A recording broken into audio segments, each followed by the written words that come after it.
Ayan, hello guys. Ito, ako'y gumagawa ng dumplings. Papakita ko sa inyo kung paano ako mag-wrap ng dumplings.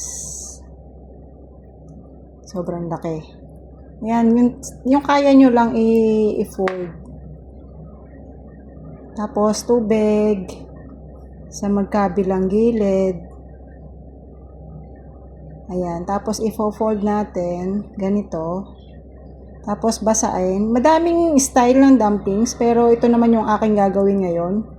Tapos, ayan, fold. Tapos dito naman, fold ulit.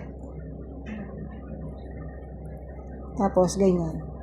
Madali lang, marami kasing style. Nung nakaraan, kulubot-kulubot yung gawa ko, pero ngayon ganito lang, simple.